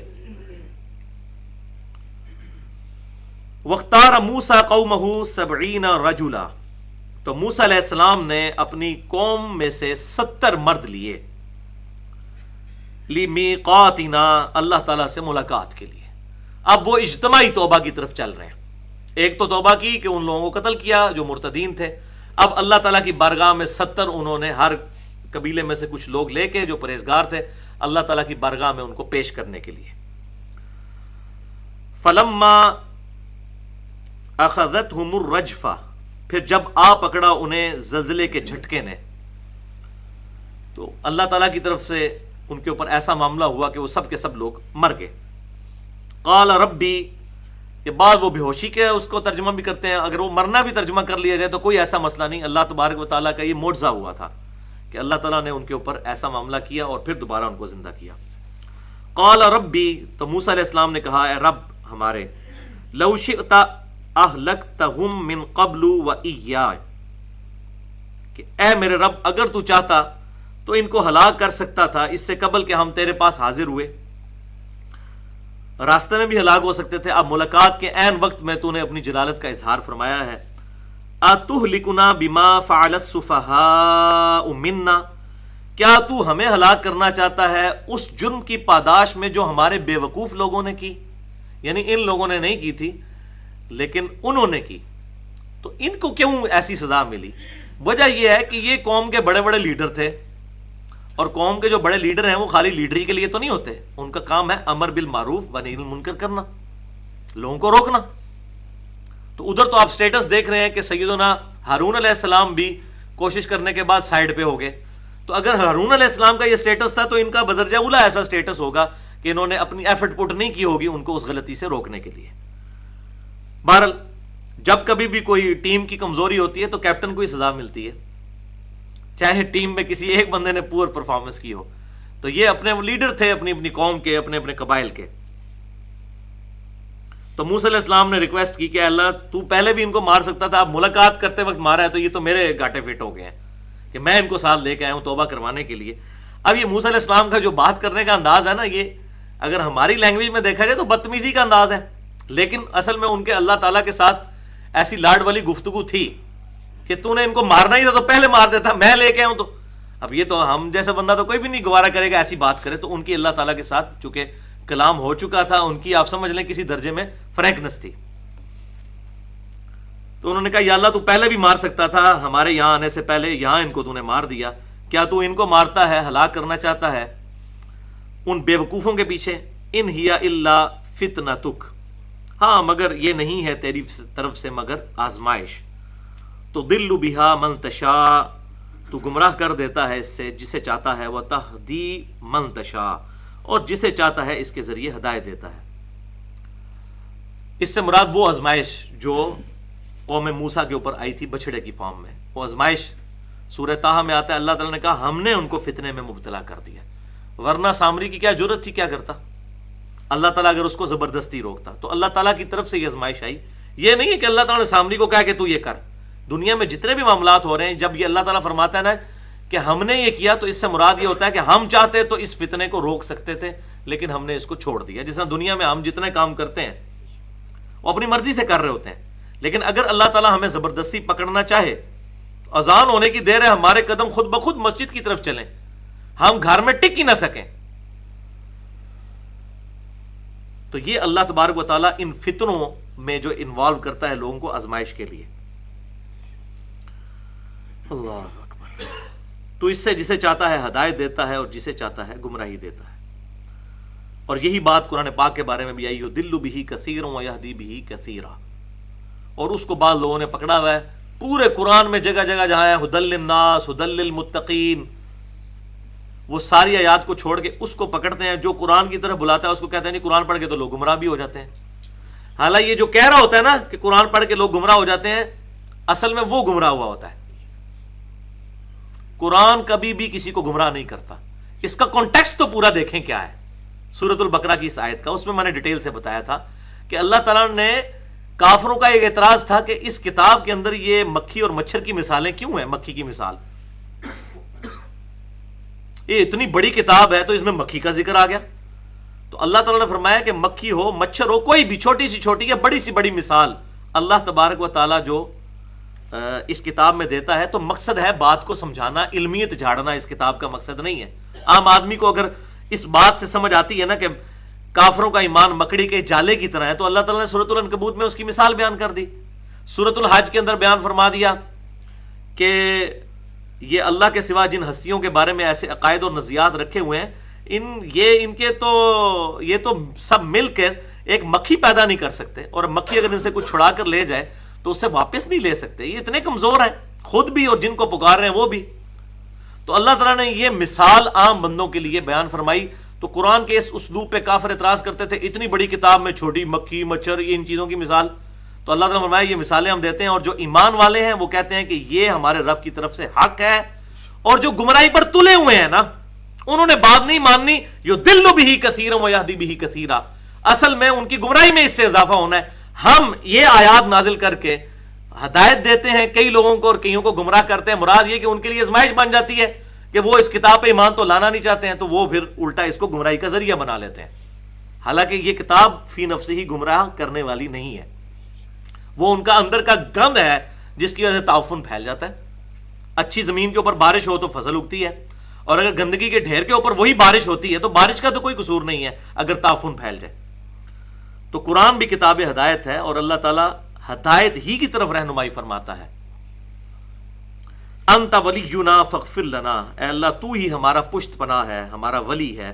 فاغفر لنا، تو ہمیں بخش دے، ورحمنا، اور ہم پر رحم فرما. وانت خیر الغافرین، اور بے شک تو سب معاف کرنے والوں سے بڑھ کر معاف فرمانے والا ہے بے شک۔ وَاكْتُبْ لَنَا فِي هَذِهِ الدُّنْيَا حَسَنَةً، اور ہمارے لیے اس دنیا کے اندر بہتری لکھ دے، وَفِي الْآخِرَةِ، اور آخرت میں بھی۔ اور یہی دعا ہمیں بھی سورۃ البقرہ میں سکھائی گئی، ربنا آتنا فی الدنیا حسنہ وفی الآخرۃ حسنۃ وقنا عذاب النار۔ انا ہدنا الیک، ہم نے رجوع کیا ہے اب تیری طرف۔ تو یہ ساری کی ساری گزارشات موسیٰ علیہ السلام نے اپنی عاجزی کا اظہار اپنے رب کے سامنے کیا۔ ظاہر ہے قوم نے اتنا بڑا جرم کیا تھا اور موسیٰ علیہ السلام اس قوم کے لیڈر کے طور پہ تھے، تو یہ سارے ایکسکیوزز سامنے رکھنے، یا اللہ ہمیں معاف کر دے، ہم پر رحم فرما، ہم تیرے پاس آ گئے ہیں رجوع کرنے کے لیے۔ اب اللہ تعالیٰ کی طرف سے جواب آ رہا ہے، اور یہ جواب بہت امپورٹنٹ جواب ہے۔ اس سے آپ کو پتہ چلے گا کہ اللہ تبارک و تعالیٰ کا جو انسانیت کے ساتھ جو معاملہ ہے وہ تعلق کس نوعیت کا ہے۔ آپ یہ سمجھ لیں کہ مزاج الہی کو سمجھنا ہے تو اب یہ آیات ہیں۔ اس طرح کی غلطیوں کے بعد موسیٰ علیہ السلام کو اللہ تعالیٰ کیا جواب دے رہا ہے۔ یہ بڑی امپورٹنٹ باتیں ہیں، یہ کوئی سٹوری نہیں ہے، بلکہ ہمیں بھی یہاں پر اپنے آپ کو رکھ کر دیکھنا ہے۔ اللہ اکبر۔ قال عذابی اصیب بہ من اشاء، اللہ تعالیٰ فرماتا ہے کہ میرا عذاب پہنچتا ہے اس کو جس کے لیے میں چاہتا ہوں، یعنی جس نے غلط کام کیا اس وقت تک اللہ تعالیٰ کے چاہنے سے ہوا۔ ظاہر ہے اللہ تعالیٰ نے یہ فیصلہ فرمایا کہ جو گناہ گار ہیں ان کو عذاب ملے گا اور نیکوکاروں کو اللہ کی طرف سے انعام ملے گا۔ تو جو ہیں برے لوگ سزا تو انہی کو ملے گی، لیکن ایک چیز یاد رکھو، وَرَحْمَتِي وَسِعَتْ كُلَّ شَيْءٍ، جبکہ میری رحمت جو ہے وہ ہر چیز کو ڈھانپے ہوئے ہے۔ اللہ اکبر۔ عذاب تو پرٹیکولر انہی لوگوں کے لیے جنہوں نے جرم کیا، لیکن اگر تم رحمت کی بات کرتے ہو وہ جرم کرنے والوں کے لیے بھی ہے اور فرما برداروں کے لیے بھی ہے۔ ایک رحمت ایسی ہے جو سب کو گھیرے ہوئے ہے، جو اللہ تعالیٰ کی عام رحمت ہے، خاص رحمت اس کے نیک بندوں کے لیے، وہ آگے آ بھی جائے گا۔ اسی کانٹیکسٹ میں آپ اس حدیث کو یاد کر لیں جو صحیح بخاری اور صحیح مسلم کی متفق علیہ حدیث ہے کہ آپ صلی اللہ علیہ وسلم نے ارشاد فرمایا کہ جب اللہ تعالیٰ نے مخلوق کو پیدا فرمایا تو اپنے پاس کتاب میں لوح محفوظ میں یہ عبارت لکھ لی کہ میری رحمت میرے غضب پر سبقت لے گئی۔ اور یہ بہت بڑا ایسٹ ہے انسانیت کے پاس کہ اللہ کی رحمت اور غضب برابر نہیں، رحمت غضب پر سبقت لے جانے والی ہے۔ اللہ اکبر۔ اور دوسری حدیث بھی صحیح بخاری اور صحیح مسلم کی متفق علیہ حدیث ہے کہ آپ صلی اللہ علیہ وسلم نے ارشاد فرمایا کہ اللہ تعالیٰ کی رحمت کے 100 حصے ہیں، ان میں سے ایک حصہ ہے جس کی وجہ سے انسان، جانور، حتیٰ کہ وحشی جانور بھی اپنے بچوں کے ساتھ پیار کرتے ہیں اور شفقت کا برتاؤ کرتے ہیں۔ زہریلے جانور بھی ایک دوسرے کے ساتھ، اپنی اولاد کے ساتھ شفقت کا برتاؤ کرتے ہیں۔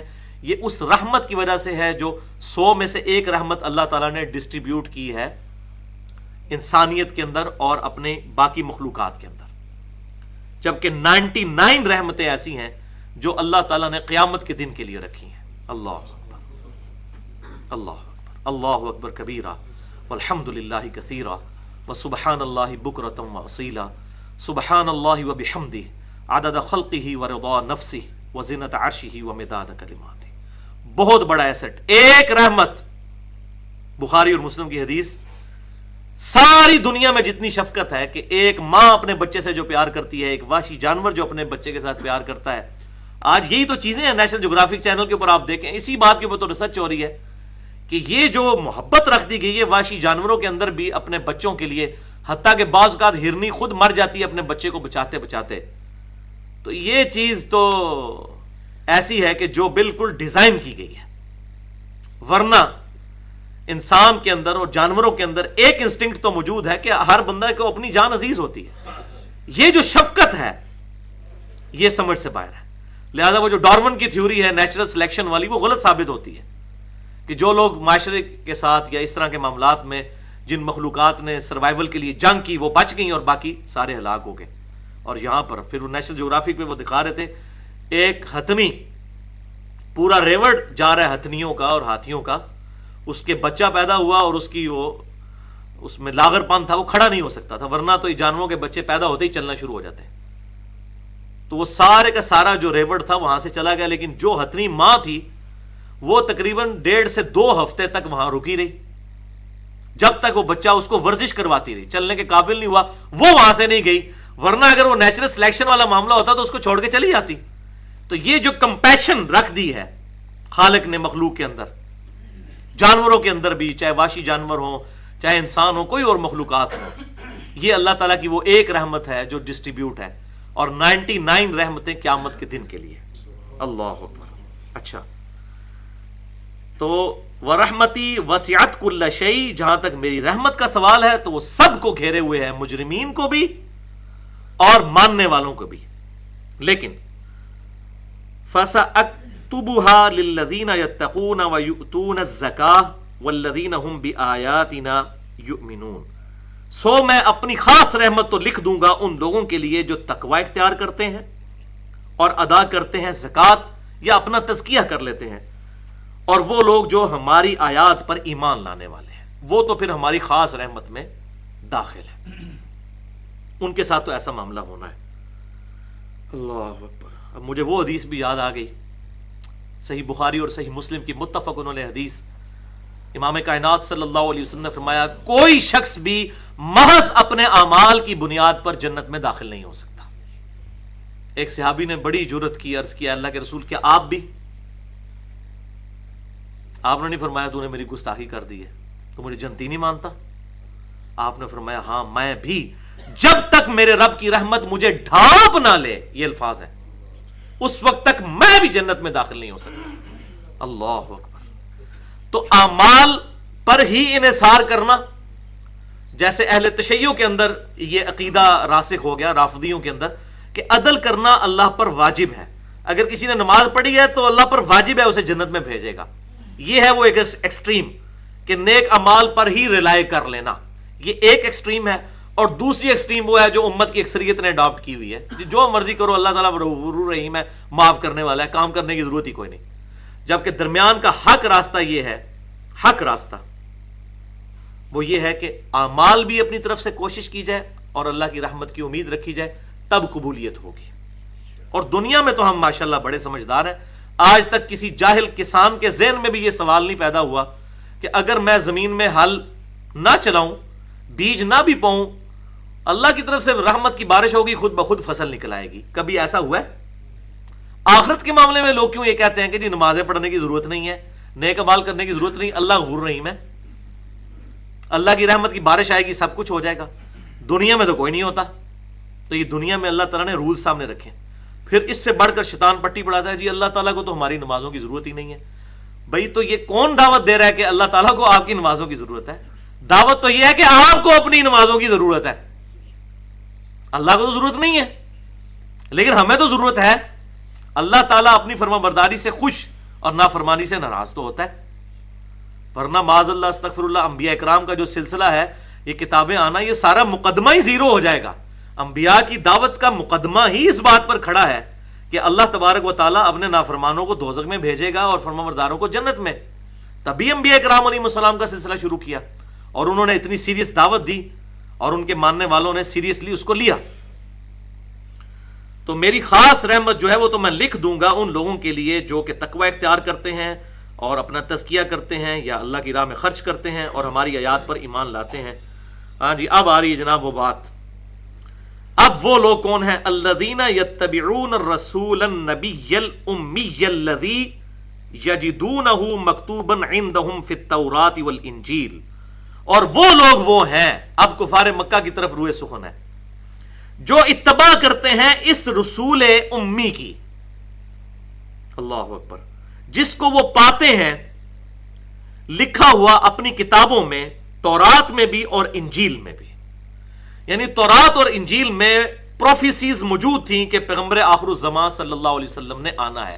تو اللہ تعالیٰ اب یہ چونکہ یہودیوں کا سارا سلسلہ چل رہا ہے، موسیٰ علیہ السلام کا ذکر، تو ان کی طرف روئے سخن جا رہا ہے، یہودیوں کی طرف پرٹیکولرلی اور نصارہ کی طرف بھی، کہ یہ اپنی کتابوں میں اس نبی کا لکھا ہوا پاتے ہیں، ان کی پریڈکشنز موجود ہیں۔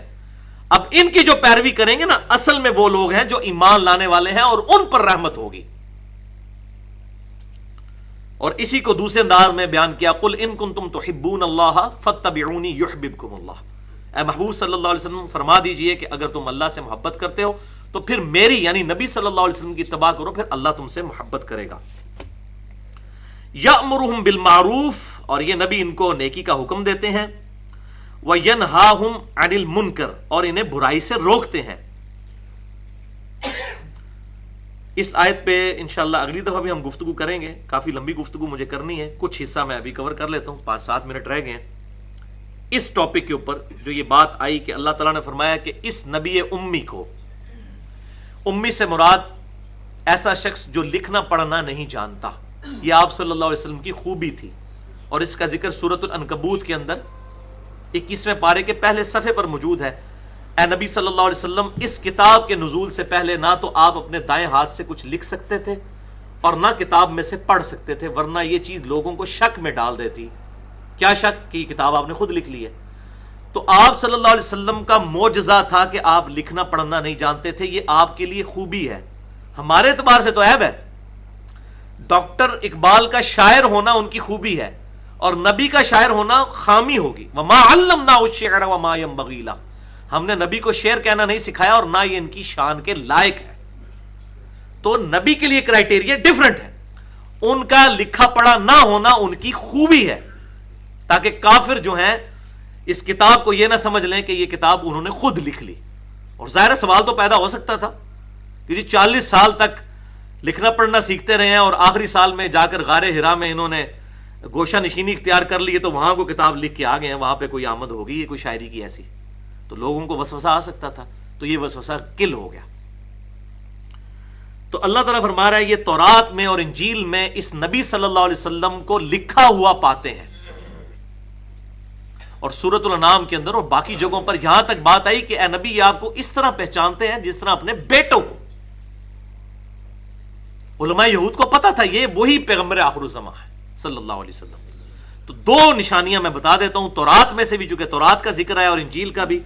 آج بھی جو یہ بائبل سوسائٹی جو ہے لاہور انارکلی والے، وہ اگر آپ ان کو خط لکھیں تو وہ مفت بھی بھجوا دیتے ہیں، کنگز جیمز ورژن اس کا اردو جو ترجمہ ہے بائبل کا کتاب مقدس کے نام سے، اس میں اولڈ ٹیسٹمنٹ بھی موجود ہے، یعنی کہ تورات اور پچھلے صحائف جو ہیں، اور نیو ٹیسٹمنٹ یعنی انجیل بھی موجود ہے۔ ایک کتاب ہے، قرآن پاک سے بھی تقریباً آپ سمجھ لیں کہ 4 گنا اس کا والیوم ہے، اگر وہ الفاظ کے اعتبار سے، ویسے تو ہے تقریباً موٹائی میں اتنی ہوتی ہے، لیکن وہ باریک رائٹنگ ہوئی ہوتی ہے۔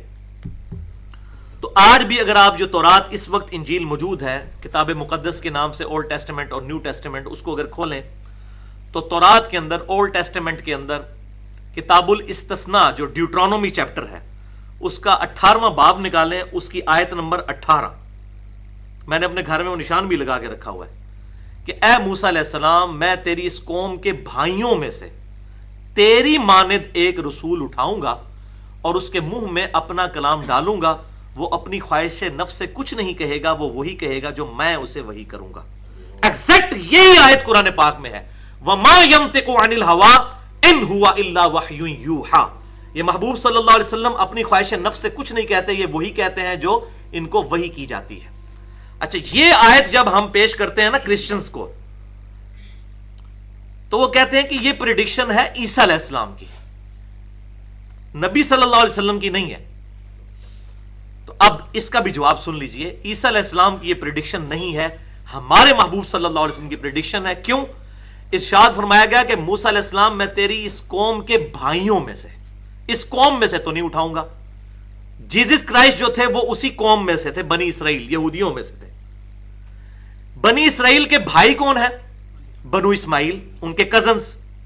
آج بھی یہ بات ہو رہی ہے نا، جب یہ امریکہ کوشش کرتا ہے عرب اور اسرائیل کی دوستی کروانے کی، تو آپ اگر یہ CNN پہ اور BBC پہ سنیں تو وہ کہتے ہیں کہ آپ کزنز ہیں یار، آپس میں دوستی کریں، وہ بنو اسرائیل ہیں، آپ بنو اسماعیل ہیں، یہ بھائی ہیں آپ کے، یعنی وہ بھی مانتے ہیں۔ تورات کے اندر اگر آپ دیکھیں شروع میں چیپٹر موجود ہے، پیدائش جو چیپٹر ہے کریشن کا، اس میں یہ موجود ہے کہ حضرت ابراہیم علیہ السلام کے 2 بیٹے تھے، اسماعیل اور اسحاق، تو وہ بھی مانتے ہیں بنو اسماعیل اور بنو اسرائیل۔ اسرائیل لقب تھا اسحاق علیہ السلام کا، تو بنو اسماعیل اور بنو اسرائیل۔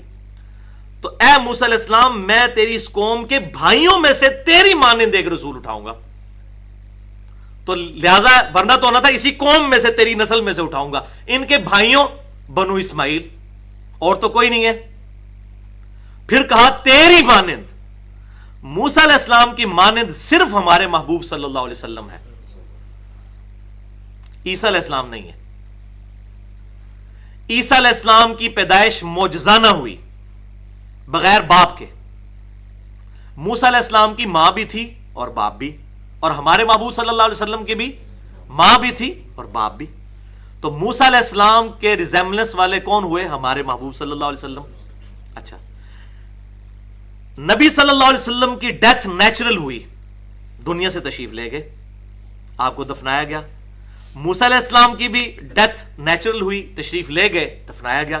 صحیح مسلم میں اوپر تلے 2 حدیثیں ہیں، 6156 اور 6157، کہ میں نے شب معراج سرخ ٹیلے کے پاس موسیٰ علیہ السلام کو اپنی قبر میں نماز پڑھتے ہوئے دیکھا۔ تو موسیٰ علیہ السلام کو بھی اللہ تعالیٰ نے دنیا میں قبر دی۔ یہ ریزیمبلنس ہے ہمارے محبوب صلی اللہ علیہ وسلم کے ساتھ۔ دوسری، جبکہ عیسیٰ علیہ السلام کو اللہ تعالیٰ نے نیچرل ڈیتھ نہیں دی، زندہ اٹھا لی ہے، قیامت سے پہلے ان کی ڈسینڈنگ ہوگی اور اس وقت ان کو موت آئے گی یقیناً۔ اسی طریقے سے موسیٰ علیہ السلام صاحب امت تھے، 6 لاکھ کا لشکر لے کے نکلے بنی اسرائیل کا، وہاں سے اتنے لوگ ان پر ایمان لانے والے تھے۔ اور ہمارے محبوب صلی اللہ علیہ وسلم جب دنیا سے تشریف لے گئے تو 1 لاکھ کم و بیش اتنے آپ کے فالوورز موجود تھے، یعنی آپ بھی صاحب امت تھے، جبکہ عیسیٰ علیہ السلام صاحب امت نہیں تھے۔ ان کے اوپر صرف 12 حواری ایمان لے کر آئے، ان میں سے بھی ایک نے غداری کر کے پکڑوانے کی کوشش کی تو اللہ تعالیٰ نے زندہ اٹھا لیا۔ یہ پوری ڈیٹیل میں نے 1 گھنٹے میں بیان کی ہے، مسئلہ نمبر 12 کے نام سے حیات مسیح اور نزول مسیح علیہ السلام۔ یہ تیسری بات ہو گئی جس میں ہمارے محبوب صلی اللہ علیہ وسلم حضرت موسیٰ علیہ السلام کے ساتھ ریزیمبلنس رکھتے ہیں اور عیسیٰ علیہ السلام نہیں رکھتے۔ اسی طریقے سے موسیٰ علیہ السلام جو تھے وہ صاحب شریعت تھے، اللہ تعالیٰ نے ان کو نئی شریعت کے ساتھ مبعوث کیا تھا۔ ہمارے محبوب صلی اللہ علیہ وسلم کو بھی اللہ تعالیٰ نے نئی شریعت کے ساتھ مبعوث کیا، جبکہ عیسیٰ علیہ السلام تھے پیغمبر ہونے کے ساتھ دین موسوی، شریعت موسوی کے مجدد بھی تھے۔ اسی لیے آج بھی تو انجیل کے اندر موجود ہے، نیو ٹیسٹمنٹ کے اندر، کہ اے بنی اسرائیل یہ نہ سمجھنا میں کوئی نیا دین لے کر آیا ہوں، نہ نئی شریعت، تم پر 10 کمانڈمنٹس اسی طرح لاگو ہیں جیسا کہ موسیٰ علیہ السلام کو اللہ تعالیٰ نے تورات میں دی تھی۔ یا بنی اسرائیل کر کے وہ بات کرتے ہیں، تو وہ بنی اسرائیل کے اندر شریعت موسوی کو زندہ کرنے کے لیے آئے تھے، نئی شریعت کے ساتھ نہیں آئے تھے۔ اگرچہ ان کو کتاب بھی ملی، وہ کتاب صاحب بالکل حکمت پر مبنی کتاب تھی، شریعت اس میں نہیں تھی، شریعت تورات کی چل رہی تھی۔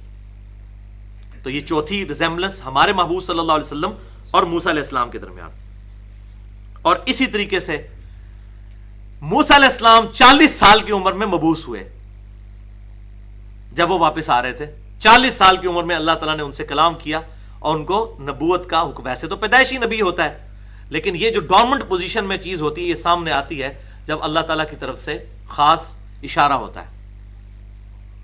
اور ہمارے محبوب صلی اللہ علیہ وسلم کو بھی 40 سال کی عمر میں مبعوث کیا گیا، اور عیسیٰ علیہ السلام کو کب مبعوث کیا گیا؟ ماں کی گود میں پیدائشی طور پہ۔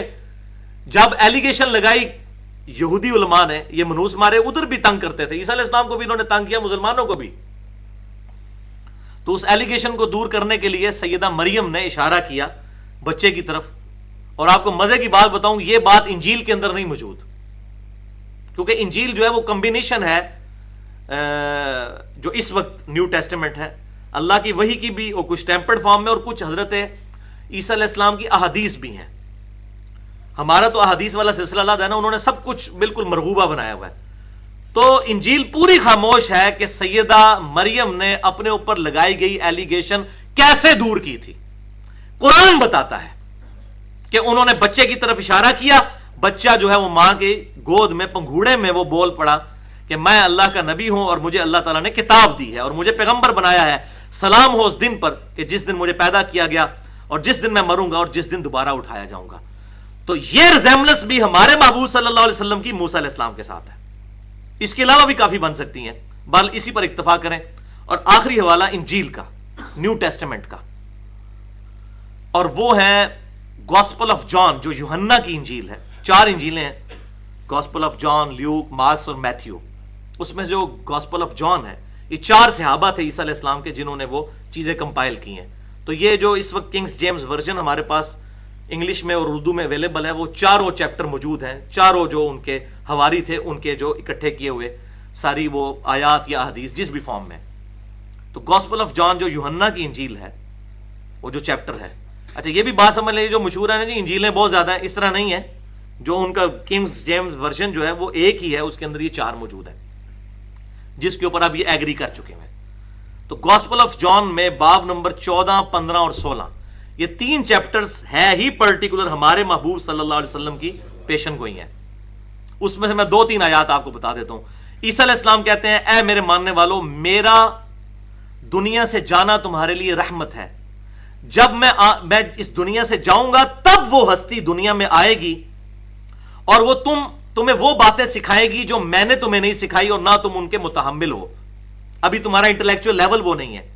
وہ دنیا میں میرا نام روشن کریں گے، میرا نام دنیا میں روشن کریں گے، اور وہ اپنی خواہش نفس سے کچھ نہیں کہیں گے، وہ وہی کہیں گے جو اللہ ان کو وہی کرے گا.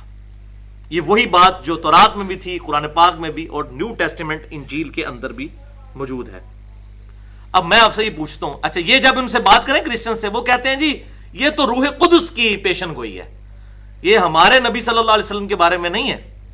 تو ان سے یہ پوچھیں کہ بھائی یہ جو بات آئی کہ میرا جانا رحمت ہے، جب میں جاؤں گا تو وہ ہستی دنیا میں آئے گی، تو روح قدس تو پہلے بھی دنیا میں آیا کرتے تھے. یہ کوئی نئی ہستی کا ذکر ہو رہا ہے کہ جو مشروط ہے عیسیٰ علیہ السلام کے دنیا سے جانے پر، پھر وہ دنیا میں آ کر میرا نام روشن کرے گی. روح قدس نے کون سا نام روشن کیا حضرت عیسیٰ علیہ السلام کا؟ ہاں قرآن نے روشن کیا ہے. نبی صلی اللہ علیہ وسلم پر یہ وحی نازل ہوئی. سورہ مریم اٹھا کے دیکھیں، جو جیوز نے، یہودیوں نے ایلیگیشن لگائی تھیں عیسیٰ علیہ السلام کے اوپر، جو اس طرح کی ان کی والدہ کے اوپر، وہ ساری کی ساری چیزیں دور کی. اور اس کتاب نے کہا وجیہن فی الدنیا والآخرہ ہے عیسیٰ علیہ السلام. اور الحمدللہ اس وقت 1.25 ارب کے قریب مسلمان، بلکہ اس سے بھی زیادہ 1.4 بلین آپ کہہ لیں، الحمدللہ صرف مسلمان ہی دنیا کے اندر ہے جو عیسیٰ علیہ السلام کے اوپر ایمان لاتے ہیں. نہ جیوز لاتے ہیں، نہ ہندو لاتے ہیں. مسلمان ہی وہ نان کرسچن بلیو والے لوگ ہیں جو عیسیٰ علیہ السلام کو عزت دیتے ہیں اور ان کو اسی طریقے سے پیغمبر مانتے ہیں جس طرح اپنے محبوب صلی اللہ علیہ وسلم کو لا نفرق بین احد منہم. ہمارے نزدیک عیسیٰ علیہ السلام کی نبوت کا انکار کرنے والا بھی ویسے ہی کافر ہے جیسا کہ ہمارے محبوب صلی اللہ علیہ وسلم کی نبوت کا انکار کرنے والا کافر ہے. ان کا گستاخ بھی اسی طریقے سے کافر ہے جس طرح ہمارے نبی صلی اللہ علیہ وسلم کا گستاخ کافر ہے. تو دنیا میں نام کس نے روشن کیا؟ اس کتاب نے، نبی صلی اللہ علیہ وسلم نے. اور ان کی ایلیگیشن دور کی. میں نے کہا کہ انجیل خاموش ہے کہ کس طرح ایلیگیشن دور ہوئی تھی، وہ قرآن نے سورہ مریم میں بتایا کہ کس طریقے سے ہوا تھا. الحمدللہ. اور تیسری بات تو وہی کہ وہ اپنی خواہش نفس سے کچھ نہیں کہیں گے، وہ وہی کہیں گے جو میں ان کو وہی کروں گا، اللہ تعالیٰ ان کو وہی فرمائے گا. اچھا اب مزے کی بات یہ کہ یہ بات نبی صلی اللہ علیہ وسلم کے بارے میں اتنی بار بار کیوں آتی ہے؟ اس کی وجہ ہے ہمارے محبوب صلی اللہ علیہ وسلم سے پہلے کسی پیغمبر کے بارے میں نہیں ملتا کہ اللہ تعالیٰ نے ان کے دل کے اوپر کلام اتارا ہو. موسیٰ علیہ السلام کو بھی دیکھیں نا، یکمشت تورات مل گئی تختیوں کی شکل میں. یہ ہمارے نبی صلی اللہ علیہ وسلم کی کوالٹی ہے کہ اللہ تعالیٰ نے ان کے دل کے اوپر قرآن نازل کیا، ان کے منہ میں اپنا کلام ڈالا. یہ پرٹیکولر ہمارے محبوب صلی اللہ علیہ وسلم کو امتیاز حاصل ہے باقی پیغمبروں کے اوپر. باقیوں کو سلیبس کی فارم میں ملا، لیکن نبی صلی اللہ علیہ وسلم پر مسلسل 23 سال تک اللہ تعالیٰ کا ہر موقع پر رابطہ رہا اس حوالے سے. لہٰذا میں یہ جو بات بولا کرتا ہوں کہ سیرت النبی کی سب سے بیسٹ کتاب، بلکہ دی بیسٹ کتاب، کتاب اللہ ہے. اس سے آپ کو سمجھ آئے گا کہ ہاں جی جب آپ صلی اللہ علیہ وسلم بدر میں ہیں تو بدر کی لائیو کمنٹری سورۃ الانفال میں آ رہی ہے. احد کی لائیو کمنٹری پہ 60 آیات سورہ آل عمران کے اندر موجود ہیں. غزوہ خندق کی لائیو کمنٹری سورۃ الاحزاب کے اندر موجود ہے. غزوہ تبوک کا پورا معاملہ سورہ توبہ کے اندر موجود ہے. آپ صلی اللہ علیہ وسلم کے ساتھ جو جو معاملات ہوئے، آپ کی وہ سیرت جس طریقے سے تھی اس طریقے سے لقد کان لکم فی رسول اللہ اسوۃ حسنہ، وہ الحمدللہ اس کتاب اللہ کے اندر محفوظ ہے. اللہ تعالیٰ سے دعا ہے جو حق بات میں نے کہی ہمارے دلوں میں راسخ فرمائے. اگر جذبات میں میرے منہ سے کوئی غلط بات نکل گئی تو اللہ تعالیٰ ہمارے دلوں سے معاف کر دے. سبحانک اللہم و بحمدک، اشہد ان لا الہ الا انت، استغفرک و اتوب الیک، وما علینا الا البلاغ المبین.